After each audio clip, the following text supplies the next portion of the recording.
कृष्ण ने तो ये संसार बिल्कुल वैसा ही बनाया है जैसा मैंने स्वप्न में देखा था, किंतु इस संसार में कृष्ण क्यों नहीं दिख रहा?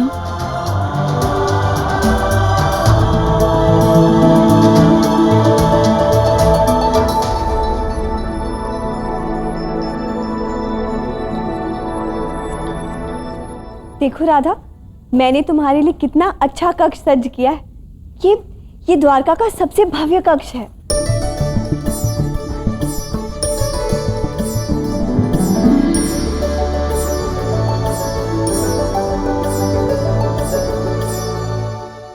सच रुक्मिणी, बहुत सुंदर कक्ष सज्ज किया है तुमने।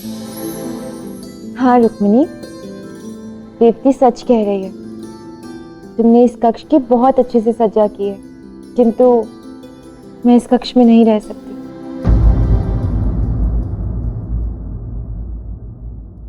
किंतु क्यों राधा, सत्य कहो, क्या तुम्हें कक्ष अच्छा नहीं लगा? नहीं रुक्मिणी, कक्ष तो तुमने बहुत सुंदर सजाया है, किंतु मैं इस राजसी कक्ष में नहीं रह सकती। ऐसा क्यों?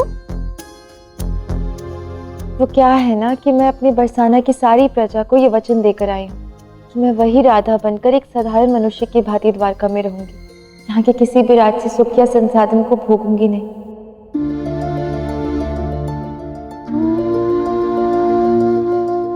किंतु राधा, यदि तुम राजसी कक्ष में नहीं रहोगी तो कहाँ रहोगी? तुम बताओ यहाँ ऐसा कौन है जो यहाँ रहकर भी यहाँ की राजसी सुख नहीं भोगता?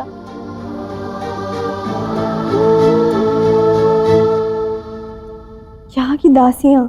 हाँ तो ठीक है, मैं दासियों की भांति ही रहूंगी।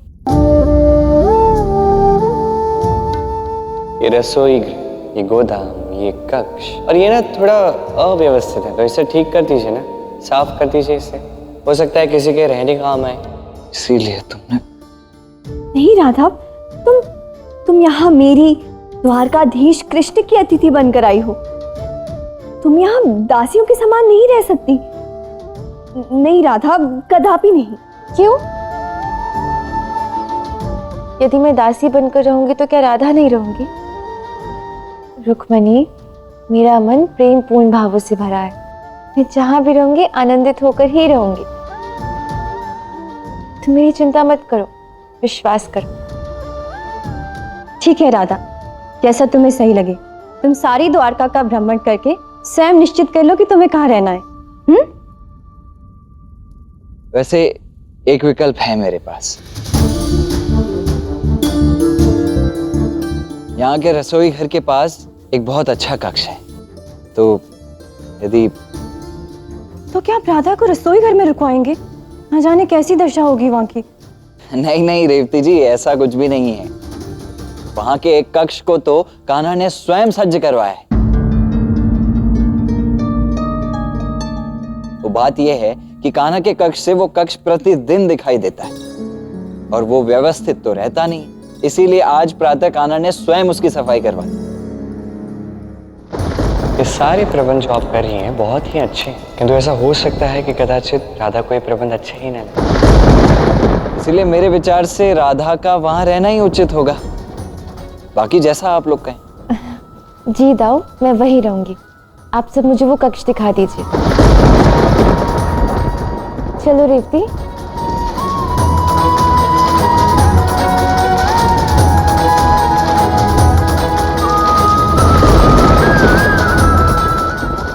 राधा के आने से पूर्व ही कृष्ण ने अपने कक्ष के सामने वाले कक्ष को सज्ज करवा दिया, जो कई दिनों से अव्यवस्थित था। अर्थात कृष्ण को पता था कि राधा राजसी सुख को त्याग करने वाली।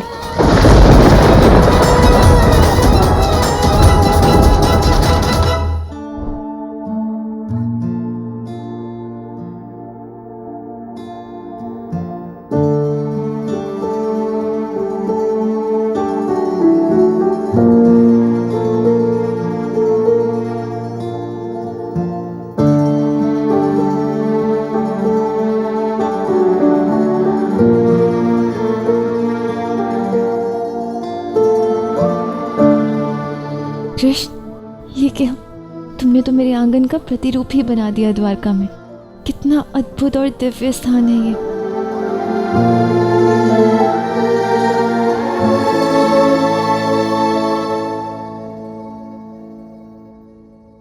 राधा रानी को प्रणाम। आप मुझे राधा रानी कहकर मत बुलाइए, आप में से ही एक समझिए। केवल राधा कह सकते हैं, क्योंकि मैं आप सभी के साथ यहाँ रहने वाली हूँ। आप यहाँ महल के कर्मचारियों के साथ रहेंगी, दासी बनकर? नहीं राधा रानी। रानी और दासी तो हम मनुष्य की बनाई हुई उपाधियां हैं ना। अंत में तो हम सब मनुष्य ही हैं, एक समान। आप सब यहीं रुकिए, हम राधा को उसका कक्ष दिखा कर आते हैं।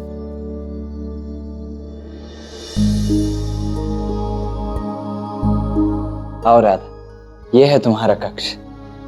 थोड़ा छोटा है किंतु नहीं नहीं दाऊ, बहुत ही सुंदर है। अब तुम थोड़ा विश्राम कर लो, हम आते हैं।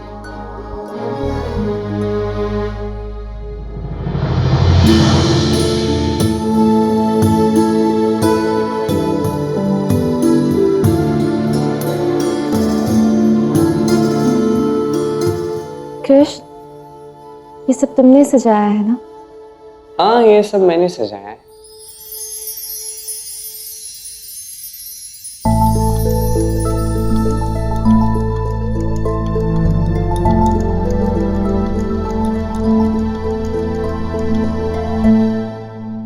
कृष्ण, तुम यहाँ बैठे हो, वहां सबके साथ मेरा स्वागत करने क्यों नहीं आए?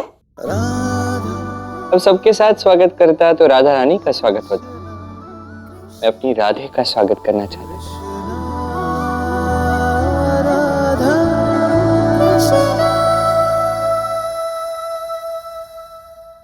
कृष्ण, सच में तुमने तो मेरे स्वप्न से भी सुंदर नगरी बनाई है। किंतु क्या लाभ है? मैंने इतने सुंदर, इतने भव्य कक्ष बनाए हैं, पर तुम तो यहाँ रह रही हो, इस रसोई घर में। इसका क्या? तुम द्वारकाधीश हो, फिर भी यहाँ बैठे हो ना मेरे साथ। वो द्वारका के राजा, किंतु यहाँ रसोई घर में बैठे हो। जानते हो क्यों?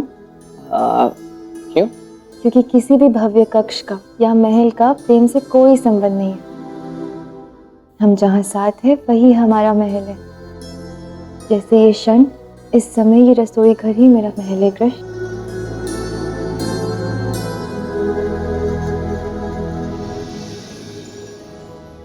जग कह सकता है कि राधा रानी द्वारका आई, किंतु एक दासी बनकर रही। और ये परिस्थिति मुझे राधा का एक ऐसा रूप साकार करने को प्रेरित कर रही है, क्योंकि राधा कृष्ण की प्रेमिका है, कृष्ण का अभिन्न अंग है, कृष्ण की अनंत की सखी है। क्योंकि कृष्ण के लिए राधा के मन में पवित्र सेवा भाव भी तो है।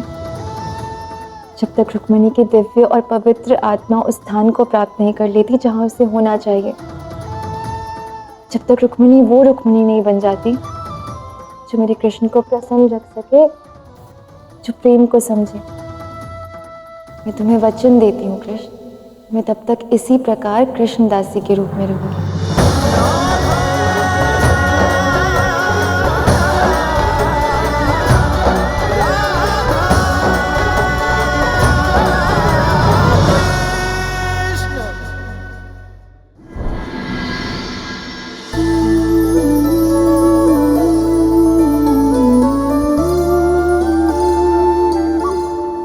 राधा, तुम क्यों सब्जियां काट रही हो? रुक्मिणी, मैंने कहा था ना कि मैं इन सबके समान ही रहूंगी और इन सभी के समान काम भी करूंगी। तुम चिंता मत करो, वो बात कहो जो कहने आई हूँ। अब हमें कुछ क्षण एकांत में दीजिए। राधा, तुम जानती हो ना कि कृष्ण ने तुम्हें यहाँ मेरे अनुरोध पर बुलाया था। तब भी तुमने मुझसे एक बार भी नहीं पूछा कि मैंने तुम्हें यहाँ किस उद्देश्य से बुलाया है। मुझे तुम समय आने पर बता ही दोगी ना रुक्मिणी, किंतु राधा को कृष्ण के बुलाने पर तो आना ही था, क्योंकि तुम कृष्ण की सर्वप्रिय सखी हो, इसीलिए ना। हाँ रुक्मिणी, और कृष्ण भी मेरा सर्वप्रिय सखा है।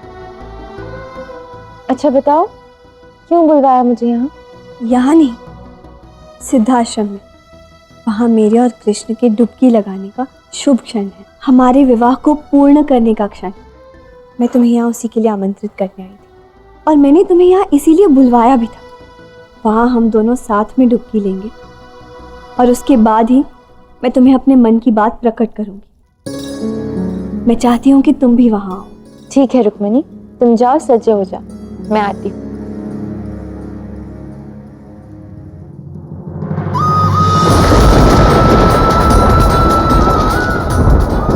रुक्मिणी, तुम्हारे मन में जो कुछ भी हो, मैं तो बस यही आशा करती हूँ कि हम दोनों का संबंध इसी प्रकार मधुर और मृदुल रहे, हम दोनों सखियों के समान ही रहे।